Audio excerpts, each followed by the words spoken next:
Sana all may ka-date.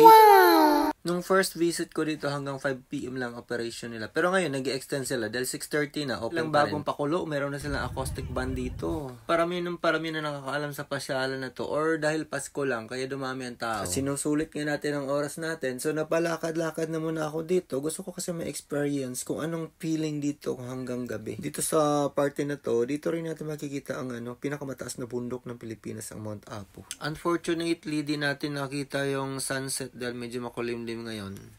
Ito naman yung flower na pa iba-ibang kulay. Maraming kulay to guys. Merong red, merong white. Ito naman pink. Meron pa ako nakitang green dito. Hindi ko nga lang din alam ang pangalan ng flower na to. Paki-comment lang dyan guys sa baba kung anong pangalan ng flower na to. Entrance, 100 pesos. Senior citizen may discount. Estudyante may discount din. At pagkapasok mo naman, ito na agad ang bubungad sa'yo.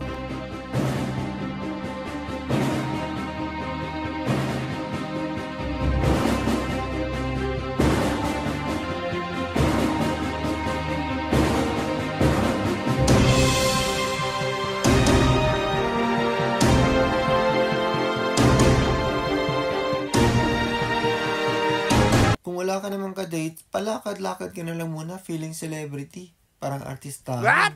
Oops, may nakita pa akong afam. Ayan o, guwapo niya o. Sana all. Meron din pala sila mga alagang mga koi dito guys. Ayan o, lulusog nila. At may afam na naman, nagmumuni-muni. Ayan o, tumakbo pa, paakit pa dun sa bundok. Ang guwapo ng afam. Sana all.